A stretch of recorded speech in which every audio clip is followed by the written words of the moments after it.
Wheel of Time. The Wheel of Time. I'm running out of stupid things to do before Wheel of Time videos. Hello everyone and welcome back to the channel. I've been gone for a while. It's been a hot minute. Am I just gonna make this random video and really not make any comments other than this about how I haven't made a video in like 3 months? Yes. Enjoy. Anyhow, so today's video is a Wheel of Time video. I am going to be ranking my top 10 favorite moments from the entire Wheel of Time series because yes, I am done. I am done with the Wheel of Time series. I have finished. It was a long road. 6-7 months of reading pretty much exclusively Wheel of Time.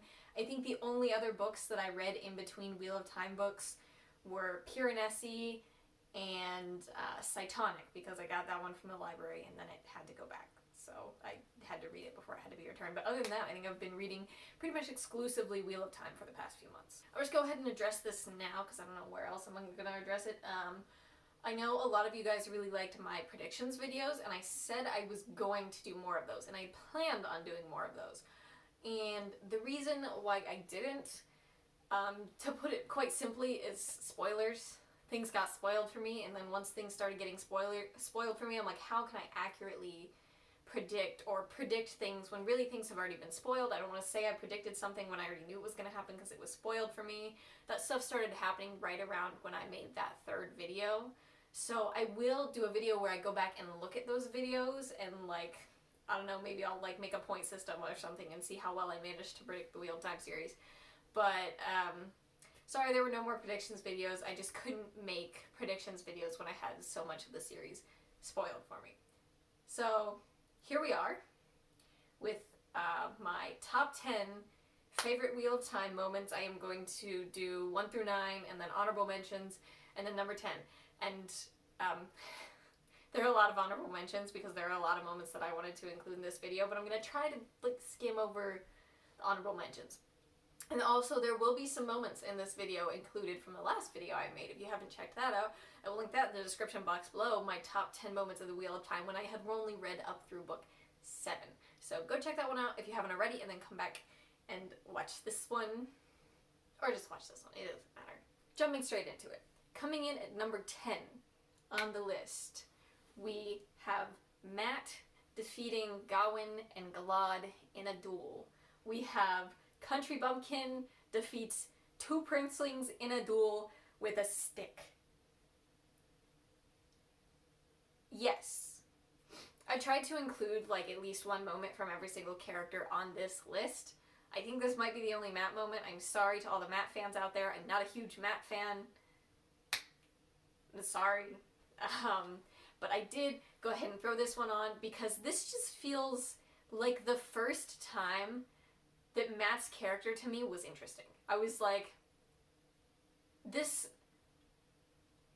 was the moment when I started rooting for Matt. When he just kicked the butts of these 2 spoiled princelings with a stick. It was really fun to watch. Not to mention, like, he had just been healed from the dagger, and he was really hungry and stuff, and he was like, I gotta get this over quick. So he just... Yes. Coming in at number 9, I guarantee you I'm gonna pronounce this wrong, and sorry, I'm not gonna go look up a pronunciation guide. It's when Perrin forges the hammer.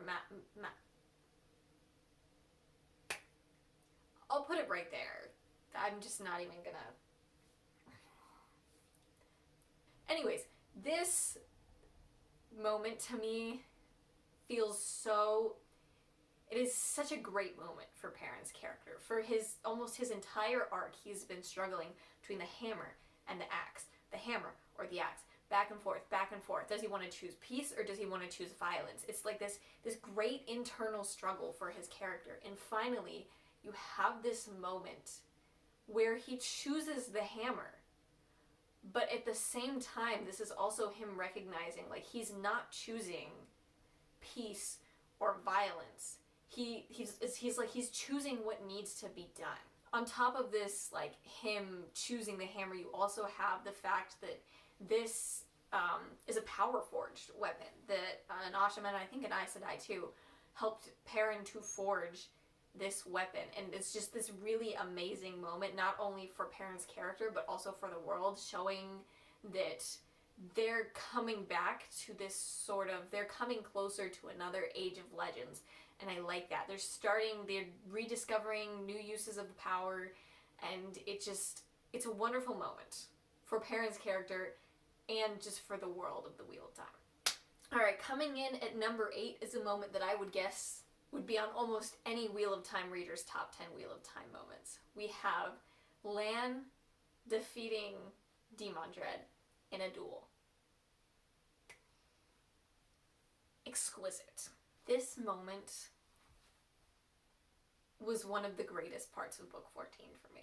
I loved this moment so much because you have Lan, this character that, I mean, most people love Lan. Lan is a great character, but it is no secret that he is not one of our most powerful main characters. I mean, he is one of the only main characters in the book that does not have access to magic in some form, or have magic aiding him in some form.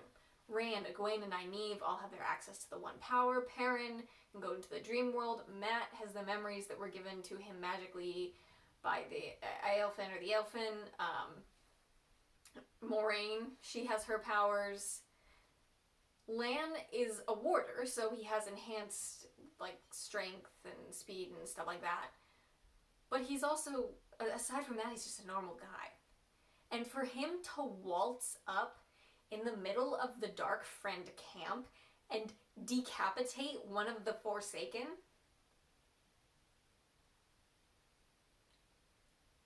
heck yes. This moment's a little unrealistic in that Lan just sort of like waltzes up into the middle of the Dark Friend army, but he does have help from the archers of the Two Rivers that, like, you know, took out some of the Trollocs for him. So there's that. But all in all, just fantastic. Coming in at number 7, we have Moraine defeating Lanfear in book 5.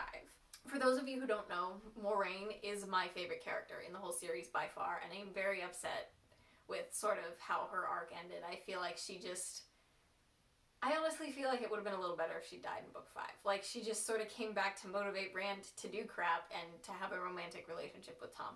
It annoys the heck out of me, but anyways, I'm not going to get into that. The moment in book 5 when Moraine sacrifices herself to protect the Emmonsfield Five and just does it in the most awesome way possible, just totally like football straight up dive tackling Lanfear into that red doorway. 10 out of 10 for execution. But also this moment's such a turning point for the other characters in the book, because suddenly this Gandalf, this Dumbledore, this wise old wizard figure that they have is gone. Not dead, but gone. They think she's dead.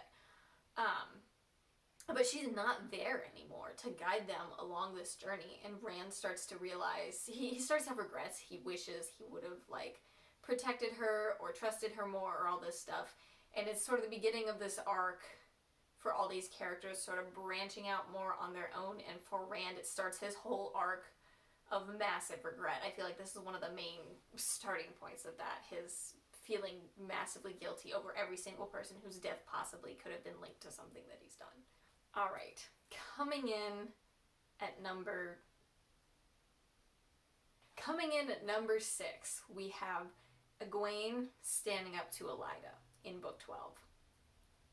There was a small part of me that wanted to put this moment at number 1, because for me, this was the most jaw-dropping. I literally set the book down and was like, oh, moment in the entire series. When Egwene just roasts the heck out of Elaida. Just absolutely roasted her. She like, they get in this big argument, fight sort of thing where Egwene is basically telling her, hey, you're destroying the tower because you're being stupid. Like, you are a terrible Amyrlin. holy cow, what the heck is wrong with you? You are destroying the White Tower. And she drops a line during this moment where she basically tells Elida, she goes, I would accuse you of being a dark friend, but you're so bad at your job, I suspect even the dark one wouldn't want to be associated with you. This moment just got to me. I not only, like, plot-wise, it's really important. Yes, this is Egwene finally standing up to Elida. I think she gets, like, thrown in this jail cell or whatever after this. But it's a great example of how Egwene's character has progressed and developed, and how Egwene is growing to become this amazing person and this amazing Amyrlin. And it's just hilarious, too. I love it. Book 12 was the book that really won me over to Egwene's side and made Egwene one of my favorite characters of all time from this series, because you really get to see this development of her character, and not only how she is becoming this amazing person, but how others start flocking to follow her because they can see it too. They see that, to put it bluntly, she's a better Amyrlin than Elida, but also she has this sort of charisma and this attitude about her that draws people towards her, because it's great. Alright, moving on. Coming in at number 5. Number 5 was a toss-up for me. There were two big battles that I was like, I don't want to put these both on the list. So I had to pick between these two, so I went ahead. The other one's in Honorables Mention. The other one is in Honorable Mentions. But I went ahead and chose for number 5 the scene at the end of Book 6 at Dumai's Wells. I think that's how you say it. But anyhow, this scene, absolutely, it gave me chills. Every single part about this. I broke this into two sort of separate pieces for the last top 10 video, but I went ahead and compressed it into one for this one. But just the display of power by these Ashamen who have been trained by the Black Tower to just be human weapons, and this display by Rand. This is, I really feel like, the moment where you truly get to see the dark side of Rand for maybe the first time. I don't remember the earlier books that well, but I feel like this was the first time where I was like, oh, Rand is not okay. He's got... But the line he drops is so perfect. Kneel or you will be knelt. Sent shivers down my spine. It's just an amazing scene for Rand's character, and not to mention, it's just a great battle scene. Like, well written. Lord of Chaos it took a long time to get through, but the ending is so worth it. Dumai's Wells is one of my favorite parts of these books that I got to read. It was just so amazing to read and so impactful, and I loved it. Alright, coming in at number 4. I feel like this moment definitely wouldn't make it onto some people's lists, but for me, I really love this moment. This is at the end of book 9, when Nynaeve and Rand cleanse Saidin. This moment is so impactful. If you've watched my predictions videos, I talked about, I think in almost every single one of them, about how, like, there has to be some point where the source is cleansed. Men can't keep going mad or else this won't work. And when this finally happened in book 9, I was like, yes. Like, on top of that, it was just a really interesting scene where all of these, you know, the Aes Sedai, these channelers, are fighting with the Forsaken, who are trying to get to Rand, and Nynaeve, who were just locked in on this goal of cleansing Saidin. And on top of that, this moment is such a turning point for the whole plot. This is when the Ashamen turn from a ticking time bomb into, yeah, these are, like, gonna be the good guys. The other half of the Aes Sedai. Like, this is what needs to happen. And it's such an amazing turning point for the series and for the Ashamen and the plot of the story as a whole. And it's really just wonderful. And I loved reading it, and I loved the actual structure of the scene, and I loved the plot implications it had as well. Alright, coming in at number 3 is a scene that is going to surprise people because of how low it is. A lot of people will probably disagree with the fact that this scene is where it is. But number 3 is Rand, Moiraine, and Nynaeve sealing up the boar at the end of book 14. This scene was wonderful. I love that Rand has this sort of realization at the end. He was like, we cannot have a world without darkness. Like, you just can't kill the Dark One, because people need that choice. They need to have the choice between dark and light to give the light meaning. And so instead of choosing to kill the Dark One, he like seals up the hole in his prison so that he like cannot escape. Not with like seals, like Quendiar seals, but actually just, you know, undid what the Aes Sedai during the Age of Legends did, trying to access the Dark One and his power and stuff like that. While this scene was amazing, it doesn't quite hit number 1 for me. There are a couple others that I'm like, I felt like they were better executed. I felt like they were less predictable. They were more interesting to read. Coming in at number 2, we have when Egwene kills Taim. This moment was simultaneously one of the most amazing in this entire series, and also one of the absolutely most soul-crushing moments, because right as Egwene is becoming this awesome, fantastic, amazing character, she's an amazing Amyrlin, she has the respect of all of these people, she dies. It's quite unfortunate. It is most definitely the death that I am most upset about. Unpopular opinion insert here. Maybe it's an unpopular opinion, I don't know. Godwyn deserved to die. He kept doing stupid things, and you know what? It finally got him killed, and I did not care. The only thing that made me upset was that it hurt Egwene so much. Like, Godwyn's death, couldn't care less.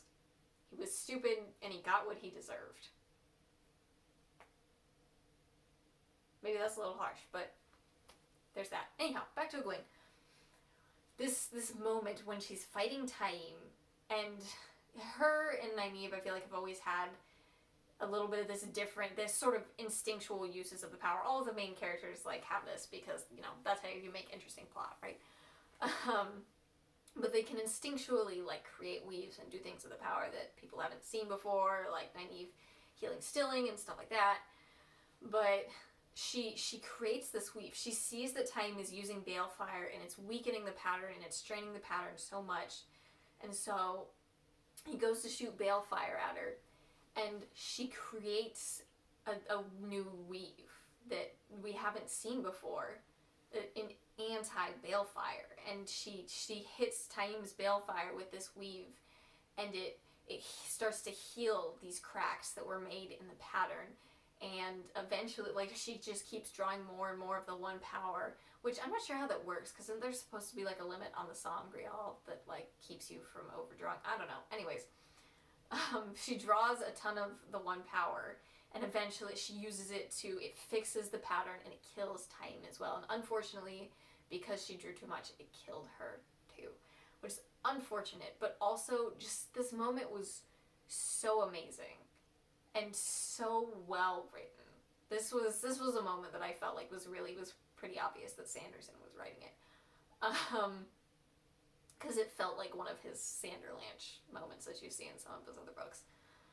But this character point for Egwene, and also, like, I love this point where she's died, and Rand sort of hears her voice when he is, like, at the boar fighting the Dark One. And she's like, what, so I'm not allowed to be a hero? You're allowed to go off and die for what you believe in, but I'm not? And that is just so her character. As upsetting as her death is, it really does make so much sense, because you know that she is willing to sacrifice everything for what she believes in. And it's just an amazing scene, both the way the battle was constructed and just character-wise, absolutely amazing. Alright, moving into honorable mentions. I'm going to go through these very briefly because I have like a half a dozen of these. So, first honorable mention, when Nynaeve heals Stilling. This was on my last list. The reason it was on honorable mentions, not on the main list, is because she heals Stilling and then really nothing comes of it. It doesn't really come back later. I was really hoping that there's this character that hangs out with Matt. I think her name's like Satel Anon or something. I'm not entirely sure.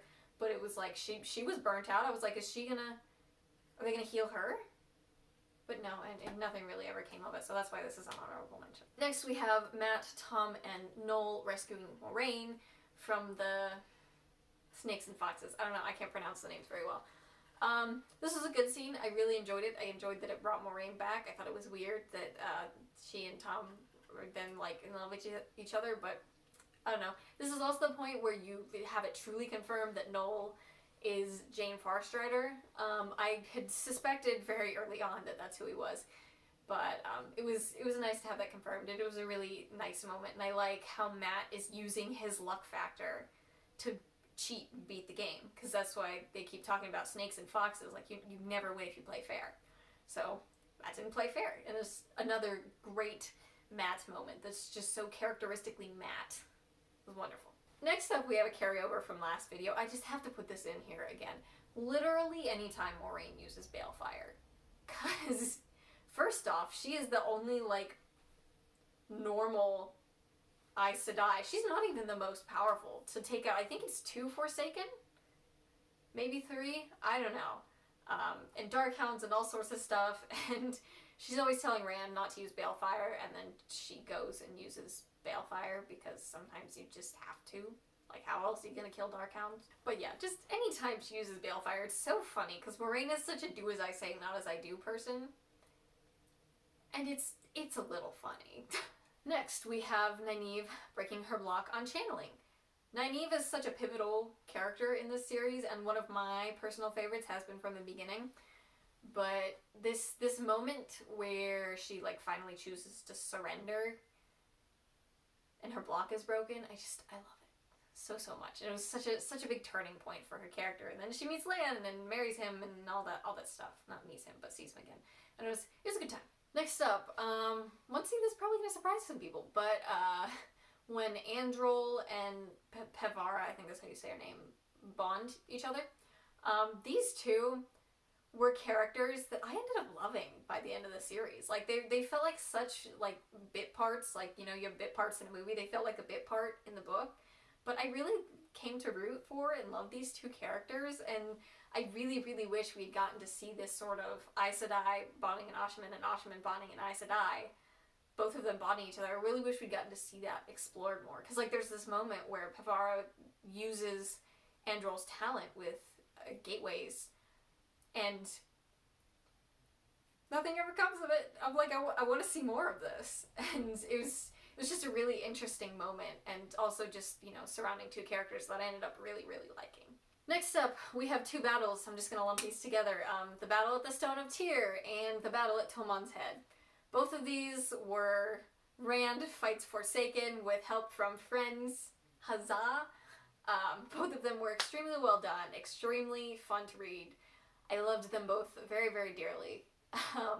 Some great character moments for all the characters in both of these battles. If I had to pick a favorite, I'd probably say I think I liked the battle at Tyr a little bit more.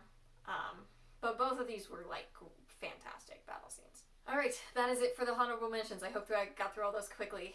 But finally, we have the number 1 moment in the series for me. The greatest moment, in my opinion. And that would be at the end of book 12, I think it is, where Rand embraces death. He destroys the Choden Cal, and he becomes Zenrand. This is just such a wonderful character moment to me.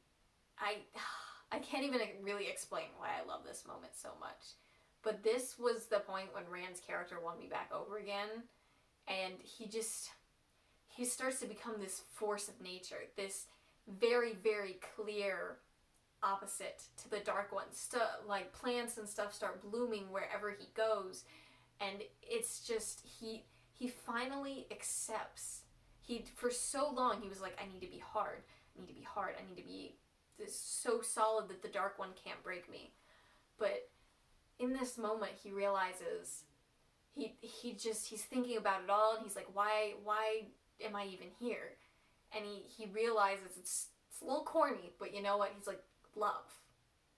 We are here for love, so that we can love each other and build relationships with each other, and just the connections that he gets to have with these people that he loves, both romantically and platonically and like family. That's why it matters. That's why it's important. And like I said, a little bit cheesy in concept, but it's such a beautiful moment. It really brings Rand's character back around to this point where he becomes the person that he needs to be to defeat the Dark One. And I really like this idea that at the end of book 14, like, he gets a chance to go live a normal life, gets to go see the world. And I didn't quite understand what happened. The way I understood it was like his consciousness was transferred into Moradin's body or something. I figured it was either that or somebody had used like the Mask of Mirrodin, like an inverted weave on him to make him look different so that they could burn Moradin's body instead of his. I don't know. I didn't entirely understand what happened there, but I liked that that was the way that ended. Sophie, you're gonna knock over the camera. Please. Hey. Alright, anyhow, that is my list of my top 10 favorite moments from Wheel of Time. I'm sure I forgot stuff. So please let me know down in the comments below what I forgot. What are your like favorite moments from the series? Is there one from my list that you're like, no, that's a terrible moment, you hate it? You know, anything, just let me know in the comments below. If you want to keep up with what I'm reading, be sure to follow me on Instagram at Radiant Reads Reviews. I'm a lot better about posting there than I am about consistently making YouTube videos, because it's a little bit easier to go snap a picture and write a caption. It takes about 15 minutes to a half an hour instead of like the hours it takes to film and edit a YouTube video. So, like I said, be sure to go follow me on Instagram if you want to just keep up with what I'm reading, or chat about books or Wheel of Time or anything. I'm open to chats. Have a good time, and I will see you all in the next one.